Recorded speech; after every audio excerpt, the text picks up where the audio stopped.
좁은 문, 좁은 길로 들어가라. 좁은 문과 넓은 문이 대비가 되겠죠.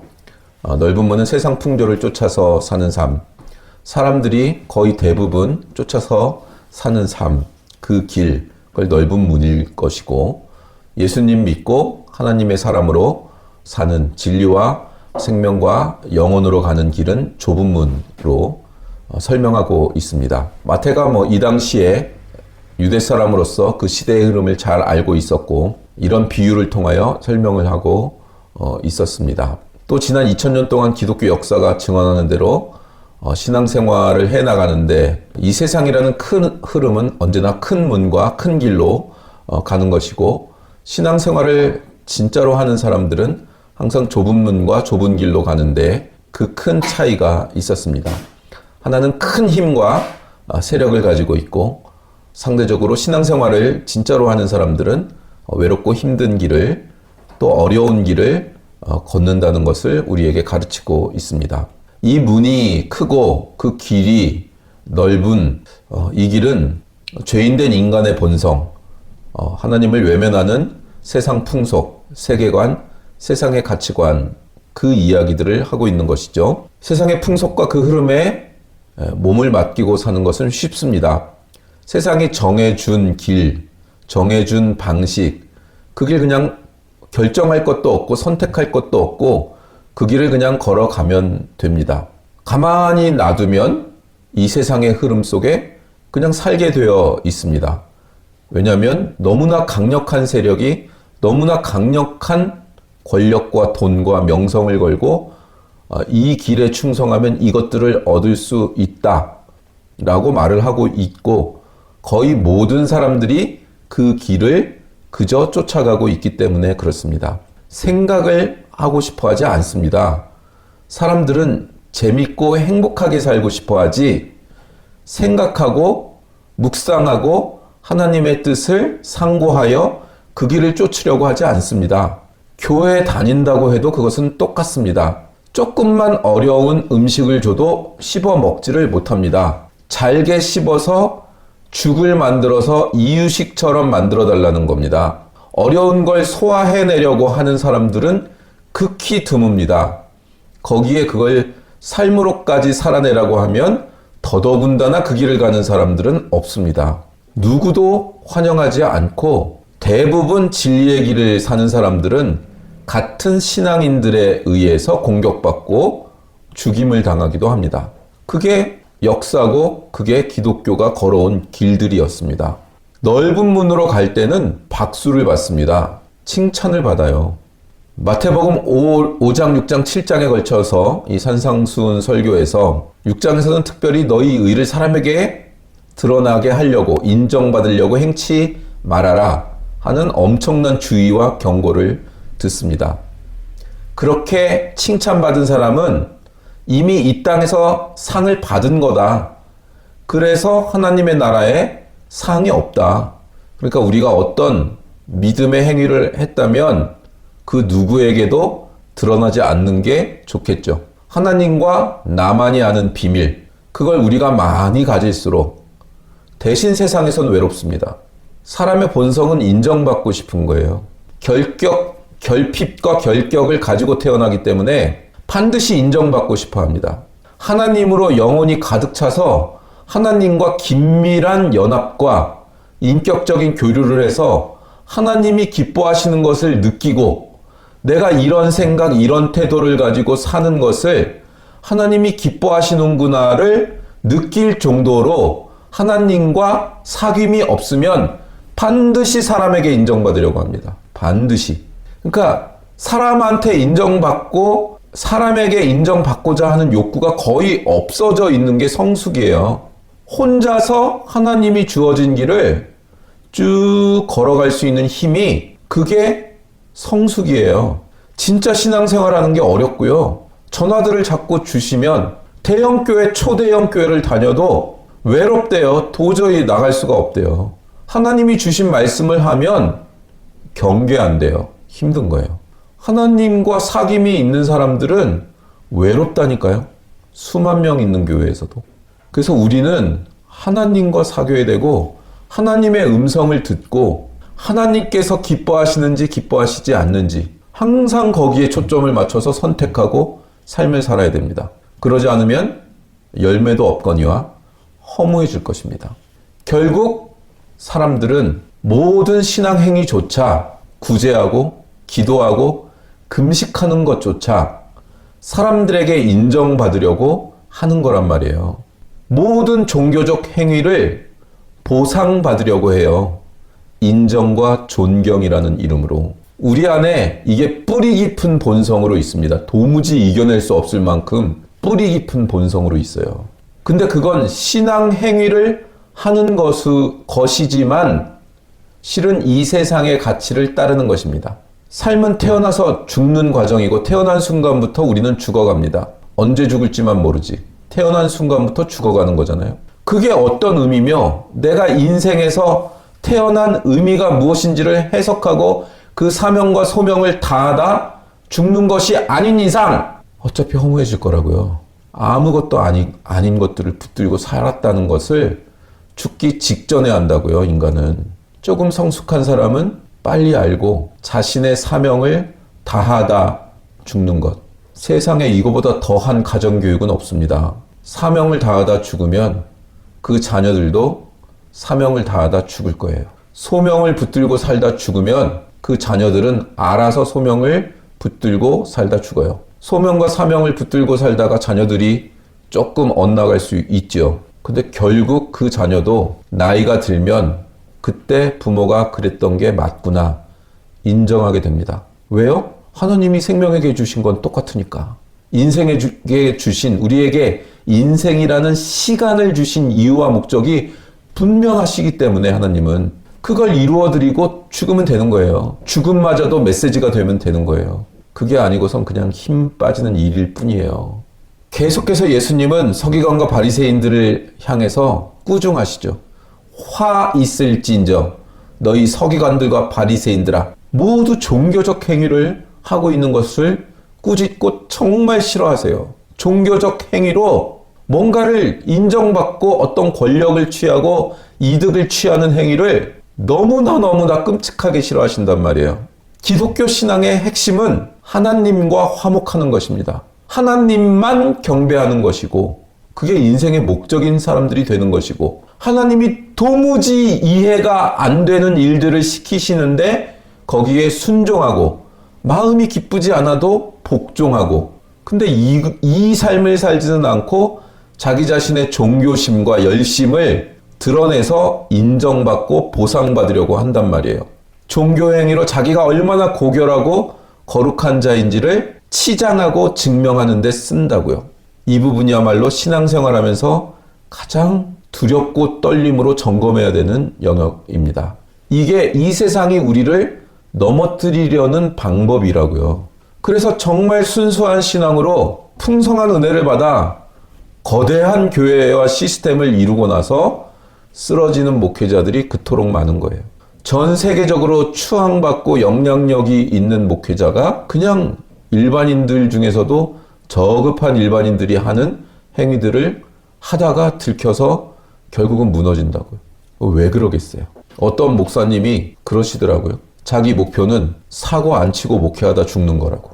뭐 거대한 대형교회를 이루셨기 때문에 어떻게든 그 교회를 쪼개고 나눠서 한꺼번에 거대한 세력을 이루지 않기 위해 나름 노력을 많이 하셨었는데 요즘은 또 말들이 또 많이 나오기 시작하는데 세력이 있고 자본이 모이고 힘이 모일 때 두려워하고 무서워해야 됩니다. 한순간에 무너집니다. 힘을 잘못 쓰면 한순간에 무너지기 때문에 하나님이 힘과 권력과 명예가 있는 그 자리에 보내시기 전에 반드시 밟아놓습니다. 반드시 영혼이 완전 갈기갈기 찢겨질 만큼. 그래서 하나님이 안 살려주시면 전 죽습니다. 그 하나님만이 내 인생의 키를 주신 분이다를 각인시켜 놓고 그 다음에 그 위치에 보낼 사람들은 그 위치에 보냅니다. 물론 그릇도 태도도 준비 안 됐는데 거기에 보내신다면 그건 정말 위험한 거예요. 근데 쓸 사람이 없어서 보낸 경우도 있어요. 그래서 오늘 우리 같이 오면서 큐티한 것도 세 사람이나 선지자를 폐하였다 그러잖아요. 스가랴서 11장에. 일단 세울 사람이 그나마 나아서 세웠는데 이게 도무지 안 되는 거야, 이게. 도무지 안 되는 거라고. 그걸 두려워해야 된다고요. 그걸 인생에서 제일 두려워해야 된다고요. 하나님이 내게 맡겨주신 사명과 소명을 감당하지 못해 하나님이 내치는 것, 그걸 두려워해야 된다고요. 여러분, 우리 한국교회가 지금은 많이 무너졌는데 또 한국교회가 회복된다고 하면서 일어나고 있는 일들이 결국은 무슨 치유 집회, 성령 은사 집회, 뭐 그런 운동들, 그런 거라고요. 웬 젊은 애가 하나 나와가지고 병 고치니까 또 수만 명씩 몰려들어요. 메시지도 없고, 어디서 정식 신학교를 나온 애도 아니고, 뭔가 기적만 일어나면 가가지고 머리를 조아린단 말이에요. 무슨 성령님이 역사하신다 그러면서. 이단도 병을 고칩니다. 암덩어리 이단도 떼버린다고요. 기도해가지고. 왜 성령 충만을 받으라는 거예요? 목적이 뭐예요? 그 목적들이 기쁘고 행복하고 만사형통하려고 하는 거라고요. 만사형통. 근데 성경을 읽어보세요. 성경에 어디에 만사형통이 있어요? 신령함의 초점은 만사형통에 없습니다. 언제나 죄로부터 격리되는 거예요. 분별되고 구별되는 거예요. 죄로부터 구별되는 걸 거룩이라고 합니다. 거룩해지는 게 목적이에요. 하나님께 자신을 붙들어 매서 거룩해지는 것. 그거 외에는 다른 목적이 없어요. 그걸 위해서라면 부하게도 하시고 불치병에도 걸리게 하시고 사업도 쫄딱 망하게 하신다고요. 그걸 위해서 하는 거예요. 인생의 시간에 일어나는 모든 사건은, 모든 관계는 그걸 위해서 있다고요. 하나님을 닮은 그 거룩함의 소원만 가져라 이거예요. 나머지 사명과 소명을 행하고 살 그 위치는 내가 보낸다, 내가 너를. 그러니까 이게 되게 단순하다고요. 하나님께만 붙들어 매여 있는 하루를 보낼 수 있으면 어디든 가서 그 행위를 하며 살고 있으면 돼요. 그럼 그 사람을 장관을 만들든 총리를 만들든 구두 닦기를 만들든 그거 하나님이 하시는 거라고요. 그 여러분의 목적은 좋은 대학, 좋은 회사, 돈 많이 버는 게 아니에요. 하루를 하나님께 속해 사는 게 목적이에요. 근데 내가 너를 써야겠다. 네가 모델이 돼서 빛이 돼서 나를 비춰라. 또는 너 자신이 순교해라. 그게 소금이잖아요. 녹아드는 거예요. 그 사회에 녹아들어서 자기의 형체가 사라질 정도로 녹아드는 거예요. 그걸 찾는 거라고. 그게 사명이고 소명이에요. 그걸 못 찾으면요, 좋은 대학 나와서 대기업에 취업해서 연금 받아서 노후를 살 수 있는 거 준비하고, 준비하지 말란 얘기가 아니에요. 준비해야죠. 지혜롭게 준비해야죠. 돈이 곧 시간이니까 시간이 있어야 전도도 하고 선교도 하고. 그러니까 돈을 벌고 시간을 갖는 이유도 다 단순한 거예요. 하나님의 말씀이 전파되는 데다 써야 되는 거예요. 섬기는 데 쓰여야 되는 거예요. 그러기 위해서 하는 거라고. 나를 위해서 하는 게 아니고. 우리가 신령한 것들, 예수 그리스도의 구원을 정말 경험했다면, 감동이 있었고 감격이 있었고 눈물이 있었고 회개가 있었다면 죄와 싸워야 되는 거라고요. 무슨 단체 만들어서 선교센터 짓는 것보다 그것도 해야죠. 근데 그건 자연스럽게 하나님이 시키신다니까요. 사역은 이 성령의 충만함을 받고 생수의 강이 터져 나오는 데서부터 사역이 돼요. 우리 가정교회가 그게 안 되면 다른 가정교회를 못 세웁니다. 우리가 안 되니까. 우리가 안 돼서 못하는 거예요. 우리가 안 돼서. 모든 더러운 것과 세상의 가치로부터 자신을 격리시키고 하나님이 우리를 구원하신 그 구원의 은혜와 사랑과 의와 진리와 영혼을 준비하는 자로 서야 되는 것. 그 신앙생활이에요. 그거 하는 게 얼마나 어려운데요. 어줍잖은 운동, 되게 단순한 메시지, 그런 걸 해야 될 때도 있겠죠. 어렸을 때, 젊었을 때는 일단 지식의 양이 부족하고 상고하고 묵상하는 깊이가 부족하고 자신의 인생을 하나님께서 왜 이렇게 이끄시는지에 대한 통찰이 부족하고, 그런 단순하고 위로받고 이런 메시지, 그런 게 좋겠죠. 그런 게. 근데 10년, 20년 신앙생활 했는데도 그러고 있으면 광야에서 죽는 거라고요. 그게. 광야에서 죽는 거라고. 미적분으로도 못 풀 인생의 문제와 신앙의 문제를 단순한 걸로 풀겠다는 거예요. 물론 아주 깊어져서 예수님의 은유는 쉽고 예수님의 비유도 쉽잖아요. 근데 내용은 깊잖아요. 그렇게까지 가면 좋은데 우리는 그걸 이해할 지혜와 영적 능력이 부족하니까 깊이 끙끙 대야 된단 말이에요. 끙끙. 그러는데도 시간이 부족해요. 사람들 많이 모이는 것, 예전에 빌리그레암 집회 같은 거, 꼭 저도 가갖고 앉아있고 그랬어요. 끌려갔죠. 아주 어린 나이에. 여의도 그 광장, 여의도 광장에 모여서 그때 순수함과 이런 것들이 있고 하나님이 그걸 하셨죠. 그렇게 모여서 각자 외로운 처지에 있는 줄 알았더니 모였더니 우리가 이렇게 함께 신앙생활하는 자들이 있고 하나님께서 한국에 기름을 부으셨구나를 확인하는 은혜로운 자리였죠. 근데 지금 우리가 하는 그 어떤 큰 대형 집회들, 그 대형 집회들 촬영하고 편집하고 거기서 스텝으로 일하고 그게 제 일이었잖아요. 그게 그 거대한 막 몇십만 명씩 모이는 몇만 명씩 모이는 이런 행사하고 그 전문가가 저였잖아요. 근데 거기서 벌어지는 일들이 정말 하나님의 뜻을 위해 한 건지 우리가 사회 안에서 세력을 이만큼 형성할 수 있으니 니네 우리 건들지 마를 하고 있는 건지 꼭 무슨 국회의원들, 장차관들 이런 사람들 와가지고 인사시켜요. 아니면 대통령이라도 부르든가. 우린 이 정도 세력이 있어. 그걸 하지 말라는 게 아니라 그거 하나님이 시키셨으면 해야죠. 근데 세를 과시하는 것으로 하고 있다면 그건 위험한 겁니다. 우리가 얼마나 큰 힘과 세력을 가졌는가로 마음이 기울어져 있다면 그건 위험한 겁니다. 저도 젊었을 땐 그거 좋아하고 살았고 내가 얼마나 유명하고 높은 사람들 근처에서 일하고 있는 사람인지 그거 드러내는 거 참 좋아했어요. 나도 같이 괜찮은 사람 된 것 같잖아요. 근데 이 정도 각성은 또 있는 사람들이 있어. 근데 그 사람들이 하는 기도의 제목을 잘 듣다 보면 하나님 뭐 제가 특별한 거 달라는 거 아닙니다. 우리 식구 아주 그냥 밥은 먹고 살고 자식들이 크게 속 썩이진 않고 적당한 인생을 살 수 있는 그 정도면 저는 만족합니다. 이걸 또 신앙이라고 기도 제목을 내나. 그러면 또 거룩한 영향력, 선한 영향력을 위해 하나님 제가 유명한 연예인이 되어야겠습니다. 유명한 운동선수가 되어야겠습니다. 이런 것보다는 좀 더 있어 보이잖아요, 그게. 근데 정말 그게 그래요?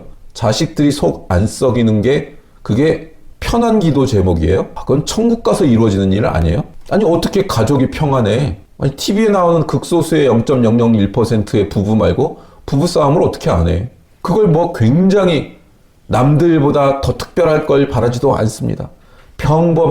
평범한 게 세상에 어디 있어요? 그 평범하게 어떤 대가를 치러야지 그 평범함이 이루어지는지 모르는 거예요? 그러니까 진짜 우리가 무엇을 간구하고 무엇을 기도하며 어떻게 전력을 다해 살아야 되는지에 대한 묵상이 없고 성찰이 없으니까 점잔 떨듯이 그걸 기도 제목이라고 내놓는단 말이에요. 정말 구해야 될 기도 제목은 모르니까.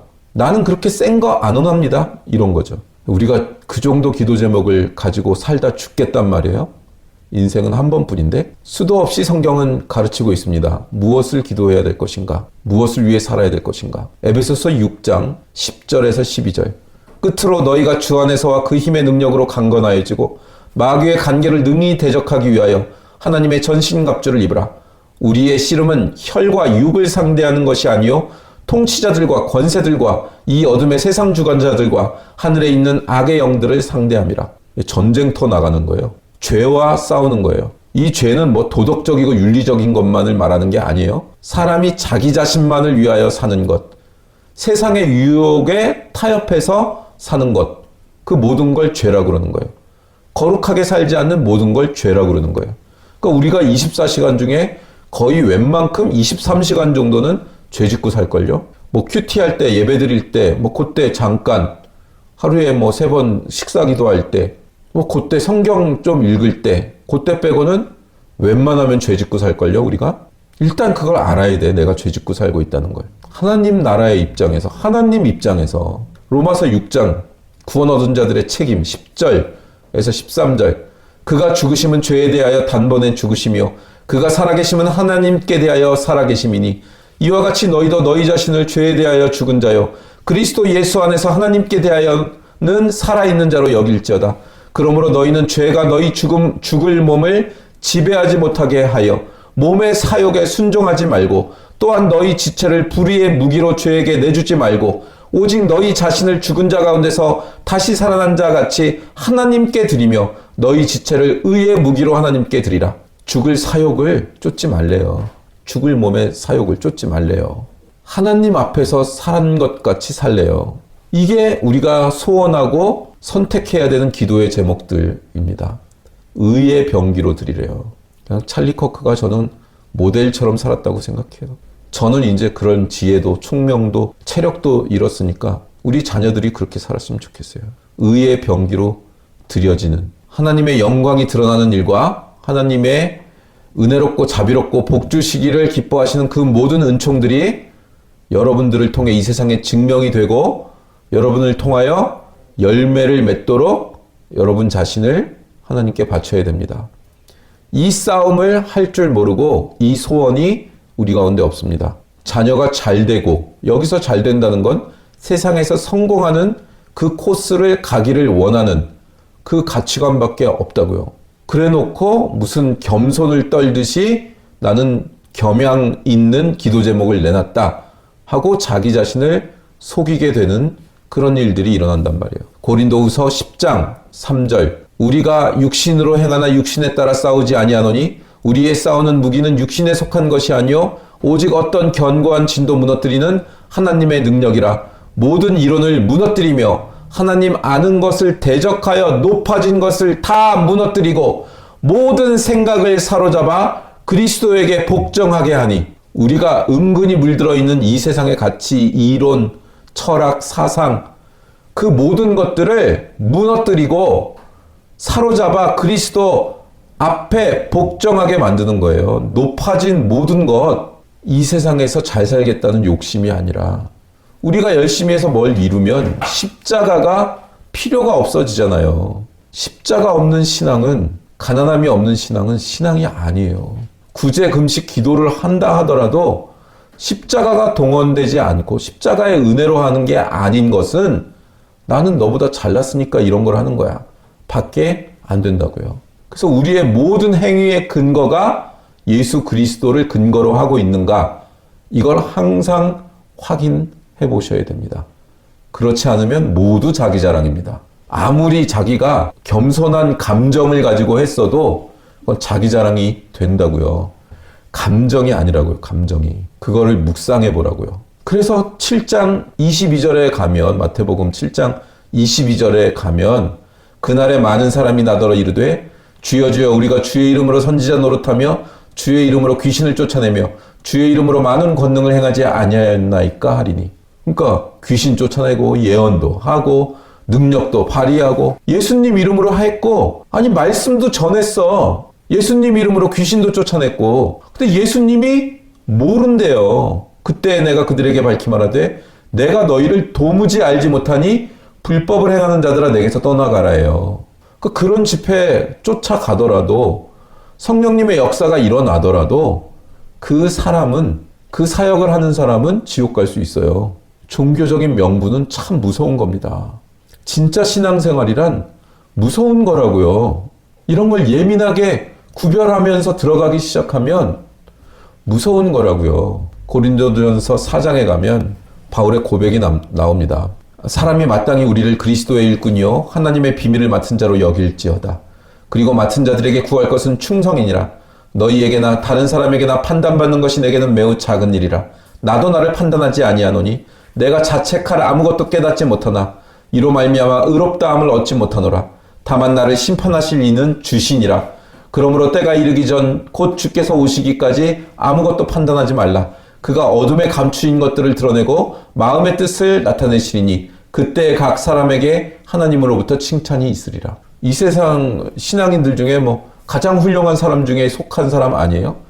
신구약을 합해서도 만만한 사람이 아니잖아요, 바울이. 근데 이 바울은 어떻게 사역을 했냐 하면 그가 고린도 교회 자체를 세웠어요. 복음을 전 세계에 전파를 했다고. 근데 이상하게 이 사람들은 바울을 얕잡아 봤어요. 그들에게는 신유도 있었고 예언도 있었고 막 영적인 은사들이 차고도 넘쳤고 그 사회를 좌지우지하는 세력가들이 고린도 교회에 굉장히 많이 있었다고요. 아니 바울을 보면 똑똑한 사람 같기는 한데 생긴 것도 이상하고 말도 어눌하게 하고 거기다 무슨 병이 있는데 무슨 병인지는 모르지만 그냥 간질이라고 추측들을 하잖아요. 그냥 설교를 하나님 말씀을 전하고 나서 나가다가 쓰러져가지고 개거품을 물고, 아니 그가 하나님의 사람이면 뭔가 거룩한 어떤 모양이 있어야 되는 거 아니냐.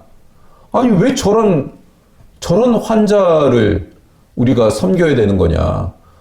아니, 우리들은 사회적으로도 부와 권력이 있고, 영적으로도 막 신유와 예언이 일어나고, 능력이 일어나고, 근데 이런 우리가 왜 그를 하나님의 종으로 대접을 해야 되냐? 이런 비판이 있었다고요. 아니, 사도 바울이 성경을 제일 많이 썼잖아. 우리는 사도 바울이 엄청난 사역을 해냈다는 것을 기록을 통해 알고 있으니까 대단한 사람이라고 짝짝짝 나도 사도 바울처럼 돼야지 이러지만, 정작 사도 바울은 그냥 모든 사역을 실패한 사람이라고요. 그가 편지를 써댄 이유는 문제가 너무 많아서 자기가 교회를 만들었고 목양을 했는데 엉망진창이고 제대로 못 가니까 그 사역에 실패들을 하니까 그걸 어떻게든 감당하려고 편지들을 써낸 거예요. 사도 바울은 그냥 실패자였다고. 또 처참하게 실패한 사람이고, 자기들이 복음 전에서 신앙 갖게 된 사람들로부터 조롱받던 사람이에요. 조롱받던 사람. 교회에서 담임 목사 쫓아낸 거라고. 그게 우리나 뒤에 역사가들이 평가를 해가지고 대단한 사람이라고 하는 거지. 베드로가 왜 쓴 게 없어요? 하는 것마다 베드로는 수제자였잖아. 하는 사역마다 잘 돼서 설교하면 3,000명씩 모이고 그렇게 사역했나 보죠. 그러니까 여러분, 우리 가치랑 달라요. 하나님 나라에서 하나님이 인정하는 사역은 다른 거라고. 우리 마음을 뺏기고 사람들에게 인정받으려고 하지 말라고요. 근데 이거 지키고 사는 거 고독합니다. 외롭습니다. 가장 가까운 사람들도 인정을 안 해주거든요. 결국 남는 건 맡은 자들에게 구할 것은 충성이니라, 이 한 구절이라고요. 사도 바울이 그거예요. 너희들 참 잘났다. 그건 나는 40에 감한매를 몇 번 맞고 맨날 돌팔매 맞고 파선하고 뱀한테 물리고, 너희 참 잘났다. 맡은 자들에게 구할 건 충성이라고요. 가정교회 충성하라고 하면 가정교회 충성해야 돼요. 그것만 하면 돼. 그것만 하면 딴 걸 할 필요가 없어요. 왜 사람들한테 인정받으려고 해요? 맡은 것만 충성하면 돼요. 그래서 생수의 강이 터져 나오면 돼요. 그럼 하나님이 이상한 짓들을 하는 것들을 가져다가 그 달란트들을 준다고요. 그때 점점 조금씩 영향력이 넓혀져 가죠. 사역은 항상 그렇게 해야 돼요. 작전에 실패한 군인은 용서를 받아도 경계에 실패한 군인은 용서를 받지 못한다. 누가 한 말이에요? 메가더가 한 얘기예요. 작전을 열심히 세웠지만 상대방이 나보다 지략이 높아서 전쟁에 나갔는데 질 수 있어요, 그건. 근데 경계는 그냥 열심히만 하면 되는 거잖아. 두리번거리고 잠 안 자고. 하나님이 우리에게 뭘 맡길지 모릅니다. 한 나라를 맡길 수도 있죠. 근데 대부분은 한 가정을 맡깁니다. 나는 나라를 맡겨야만 힘을 내겠다. 나는 그래도 서울대를 가는 그 정도는 돼야 내가 뭘 하겠다. 이건 말이 안 됩니다. 우리는 우리의 일을 자기 자신이 정하지 않습니다. 맡은 일을 하는 거예요. 그건 하나님이 정해주신다고요. 아무도 모르는 감추인 일을 할 수가 있고 보잘것없는 일을 할 수도 있습니다. 사람들은 안 알아줍니다. 근데 그게 센 거라고요. 그게 하나님 나라에서 센 거예요. 그래서 나도 나를 판단하지 아니한다, 이렇게 얘기를 하고 있는 거예요, 사도 바울이. 자기 자신은 계속 실패하고 있으니까, 하는 것마다 실패하니까, 사도 바울은 하는 것마다 고생스러우니까, 그렇게 쉽게 되는 게 하나도 없으니까, 니들이 나를 욕하고 조롱하냐? 나도 나를 판단하지 않는다. 예수님이 오실 때 판단될 거다. 이거는 이게 실패한 사람의 이야기예요. 이게 아주 처절하게 실패한 사람. 아니, 이제는 12년 동안 SM에 있으면서 완전 실패만 하다가 한 방에 성공이라도 했지. 바울은 끝까지 죽을 때까지 실패한 자고, 끝까지 감옥에 갇혀 있었고, 결국은 죽임당한다고, 사형당한다고. 언제까지 판단하지 않는다고요? 우리의 사역을? 예수님이 오실 때까지요. 예수님이 직접 평가한다는 거예요. 근데 우리는 사람들이 나를 빨리 괜찮은 사람으로 평가해달라는 거예요. 그게 아니고 하나님이 맡긴 일을 하라는 거예요. 우리 가정에서 한 시민으로, 이웃으로 하나님의 사람다운 거룩과 죄와의 싸움, 하나님이 여러분에게 알게 하신 생명과 영혼을 지키는 자로서 존재해야 됩니다. 우리가 버티고 선 가정, 사회, 직장, 죄가 우리를 통과하지 못하게 해야 됩니다. 거기서 우리가 비춰야 되고, 꺼지지 않는, 비춰야 되고, 생수가 솟아 나와야 되는 겁니다. 보통 대통령 대법관으로 맡기지 않는다고요. 보통은 별 볼 일 없는 것 속에 있다고요. 그 속에 하나님이 박아 놓으신 거라고요. 그래서 그 작은 일에 충성해야 되는 겁니다. 저도 젊었을 때 그랬지만 우리 교회 대형 교회고 연예인 누구 나오고 정치인 누구 나오고 재벌도 우리 교회 나오고 그게 핵심이 아니라고요. 그게 성공한 목회자다. 그게 본질이 아니래요. 목사에게 충성은 목사에게 목회의 성공은 없습니다. 충성만 있을 뿐이에요. 성도된 하나님의 자녀들에게 성공은 없습니다. 충성만 있는 겁니다. 하나님의 맡긴 일만 하는 겁니다. 거기에만 충성하는 겁니다. 다른 건 없어요. 그게 잘 되고 빛나고 사람들이 인정하게 되고 그런 건 없다고요. 진짜 본질에 충성할수록 그런 건 없어요. 예수님께서 십자가 고난받으시고 죽으시고 사흘 만에 부활하셔서 다시 개와 돼지처럼 예전으로 되돌아가 있는 제자들을 찾아가서 베드로를 만나고 너 나를 사랑하냐? 너 나를 사랑하냐? 3번 물으시고 3번 대답을 듣고 내 양을 먹여라 그러면 네가 지금은 네 마음대로 하지만 나중에는 네가 띠띠고 자기 마음대로 못 다니고 고난받고 죽을 거다. 그 어마어마한 얘기를 예수님이 하시는데 베드로가 끝에 뭐라고 질문해요? 그럼 요한은 어떻게 됩니까? 그 와중에도 라이벌 의식이 있어. 그 와중에도 내가 쟤보다는 나을 거죠 예수님. 이게 있다고. 예수님, 부활하신 예수님을 만나고도 인간의 마음에는 하물며 우리는 어떻겠냐고요. 예수님 대답이 뭐예요? 네 일이나 잘해, 네 일이나. 우리는 끊임없이 쟤는 어떻게 되고 쟤보단 제가 낫죠. 내가 낫잖아요 예수님. 예수님은 네 일이나 해. 남 신경 쓰지 말고. 이게 신앙의 아주 중요한 본질입니다. 4글자로 뭐예요? 너나 잘해, 너나. 우리 가훈이죠? 너나 잘해. 이제부터 가훈이에요. 너나 잘해. 하나님께 속한 우리들은 이제 이 싸움을 할 때입니다. 어떤 운동, 거창한 캠페인, 센터를 짓고 어마어마한 돈을 굴리고 그게 아니라 우리 각자가 신앙의 책임 있는 자리에 있다. 여기에 우리에게 맡겨주신 이 작은 일에 충성하여 하나님의 마음을 시원케 해드리는 그런 귀한 신앙의 삶 사시게 되기를 주님의 이름으로 축원합니다. 아멘. 네, 말씀을